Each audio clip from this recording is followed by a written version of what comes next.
ಸರ್ಕಾರಿ ಹಿರಿಯ ಪ್ರಾಥಮಿಕ ಶಾಲೆಯ ಆವರಣಕ್ಕೆ ಚರಂಡಿ ನೀರು ಹರಿಯಬಿಟ್ಟ ಪರಿಣಾಮ ಶಿಕ್ಷಕರು ಮಕ್ಕಳು ಮೂಗು ಮುಚ್ಚಿಕೊಂಡು ವಿದ್ಯಾಭ್ಯಾಸ ಮಾಡುವಂತಹ ಪರಿಸ್ಥಿತಿ ಹೊಸ ಬೂದನೂರು ಗ್ರಾಮದಲ್ಲಿ ಬಂದೊದಗಿದೆ. ಶಾಲೆಯ ಮುಂದಿನ ಕಾಲುವೆ ಕಾಲಾಂತರದಲ್ಲಿ ಊರ ಚರಂಡಿಯಾಗಿ ಮಾರ್ಪಟ್ಟಿದೆ.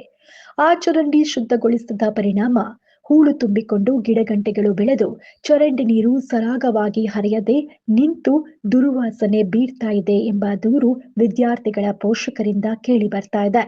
ಈ ಕುರಿತು ಶುಕ್ರವಾರ ಗ್ರಾಮದಲ್ಲಿ ಮಾತನಾಡಿದ ಎಸ್ಟಿಎಂಸಿ ಅಧ್ಯಕ್ಷ ಬಿಎನ್ ರಘು ಅವರು, ಗ್ರಾಮದ ಚರಂಡಿ ನೀರು ಹರಿಯಲು ಸೂಕ್ತ ವ್ಯವಸ್ಥೆ ಕಲ್ಪಿಸದೆ ಶಾಲಾ ಪರಿಸರ ಅನೈರ್ಮಲ್ಯದಿಂದ ಕೂಡಿದೆ. ಮಳೆ ಬಿದ್ದಾಗ ಶಾಲೆಯ ಆವರಣ ಚರಂಡಿ ನೀರಿನಿಂದ ತುಂಬಿ ರೋಗ ರುಜಿನಗಳು ತಾಂಡವವಾಡುತ್ತಿದೆ. ಈ ಸಮಸ್ಯೆ ಸರಿಪಡಿಸಲು ಗ್ರಾಮ ಪಂಚಾಯಿತಿಗೆ ಹಲವು ಬಾರಿ ಮನವಿ ಸಲ್ಲಿಸಿದ್ರೂ ಯಾವುದೇ ಕ್ರಮವಾಗಿಲ್ಲ ಎಂದು ದೂರಿದ್ರು. ಸಮಸ್ಯೆಯ ಕುರಿತು ಬೂದನೂರು ಗ್ರಾಮ ಪಂಚಾಯಿತಿ ಪಿಡಿಒ ಅವರ ಗಮನ ಸೆಳೆದ್ರೆ ತಾವು ನೂತನವಾಗಿ ಪ್ರಭಾರ ಅಧಿಕಾರ ವಹಿಸಿಕೊಂಡಿದ್ದು ಪರಿಶೀಲನೆ ನಡೆಸುವುದಾಗಿ ಹೇಳುತ್ತಿದ್ದಾರೆ.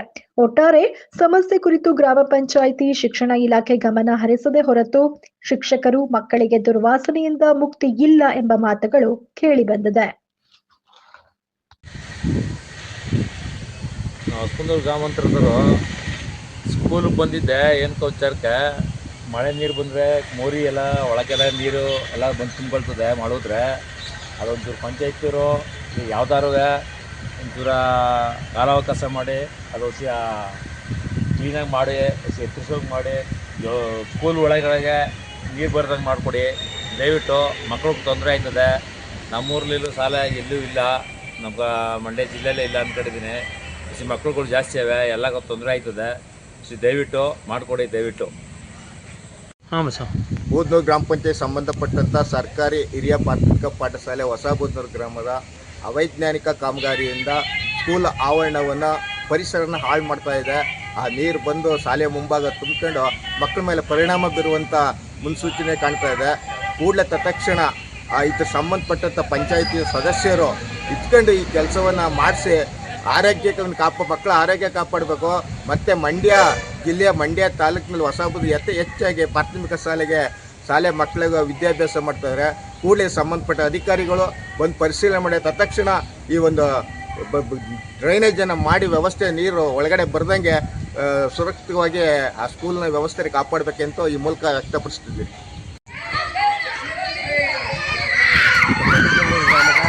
ಹಿರಿಯ ಪ್ರಾಥಮಿಕ ಪಾಠಶಾಲೆಯ ಒಂದು ಚರಂಡಿ ಅವ್ಯವಸ್ಥೆಯಿಂದ ಮಕ್ಕಳಿಗೆ ಆಟ ಆಡೋಕ್ಕೆ ಮತ್ತು ಇಲ್ಲಿ ಅನಾರೋಗ್ಯದ ಸಮಸ್ಯೆಗಳು ಸಹ ಹೆಚ್ಚಾಗ್ತದೆ. ಇದ್ರ ಬಗ್ಗೆ ಹಲವು ಬಾರಿ ಗ್ರಾಮ ಪಂಚಾಯಿತಿಗೆ ಮನವಿ ಮಾಡಿದ್ರು, ಪತ್ರ ವ್ಯವಹಾರ ಮಾಡಿದ್ರು. ಇದುವರೆಗೆ ಯಾವುದೇ ಕ್ರಮ ತಗೊಂಡಿಲ್ಲ. ಇದು ಹೂಳು ಕಚ್ಚುವಂಥ ಕಾರ್ಯಕ್ರಮವೂ ಮಾಡಿಲ್ಲ. ಹಾಗಾಗಿ ಈಗಲಾದರೂ ಅವರು ಮನಗಂಡು ಪಂಚಾಯಿತಿಯವರು ಇದನ್ನು ಸರಿಯಾಗಿ ವ್ಯವಸ್ಥೆ ಮಾಡಿಕೊಡ್ಬೇಕು ಅಂತೇಳಿ, ಇಲ್ಲ ಒಂದು ಚರಂಡಿ ವ್ಯವಸ್ಥೆನಾದರೂ ಮಾಡಿ ಈ ಮಕ್ಕಳಿಗೆ ಅನುಕೂಲ ಮಾಡಿಕೊಡ್ಬೇಕು ಅಂತ ಎಷ್ಟು ಮಕ್ಕಳು ಓದ್ತಾರೆ ಶಾಲೆಯಲ್ಲಿ? ಸುಮಾರು LKG UKG ಎಲ್ಲ ಸೇರಿ 90 ಮಕ್ಕಳು ಈ ಶಾಲೆಯಲ್ಲಿ ವ್ಯಾಸಂಗ ಮಾಡ್ತಾರೆ. ಮತ್ತು ದಾನಿಗಳಿಂದ 7 ಕೊಠಡಿನೂ ಸಹ ಕೊಠಡಿ ಹಾಲಿ ನಿರ್ಮಾಣ ಮಾಡ್ತಿದ್ದಾರೆ. ಇನ್ನು 4 ಕಟ್ಟಡ ನಿರ್ಮಾಣ ಹಂತದಲ್ಲಿದೆ. ಇನ್ನೊಂದು ಬಹುತೇಕ ಒಂದು 2 ರಿಂದ 3 ತಿಂಗಳು ಅದು ಸಹ ದಾನಿಗಳಿಂದ ನಿರ್ಮಿಸ್ತಿರ್ತಾರೆ. ಹಾಗಾಗಿ ಇಷ್ಟೆಲ್ಲ ದಾನಿಗಳಿಂದ ನಮಗೆ ಸಹಾಯ ಆದ್ರೂ ನಮ್ಮ ಪಂಚಾಯಿತಿಯ ವ್ಯವಸ್ಥೆ ಸರಿ ಇಲ್ಲ. ಹಾಗಾಗಿ ಪಂಚಾಯಿತಿಯವರು ಪಂಚಾಯಿತಿ ಅಭಿವೃದ್ಧಿ ಅಧಿಕಾರಿಗಳು ಮತ್ತು ಅಧ್ಯಕ್ಷರು ಇದನ್ನ ಪರಿಶೀಲನೆ ಮಾಡಿ ಸೂಕ್ತವಾಗಿ ಈ ಚರಂಡಿ ನೀರು ಹೋಗುವಂತೆ ಮಾಡಿಕೊಡ್ಬೇಕು ಅಂತ ವಿನಂತಿಸ್ತೀನಿ. ನಮ್ಮ ಹೆಸರು ಸರ್? ನಮ್ಮ ಹೆಸರು BN ರಘು ಅಂತೇಳಿ, ಈ ಶಾಲೆಯ STMC ಅಧ್ಯಕ್ಷರು.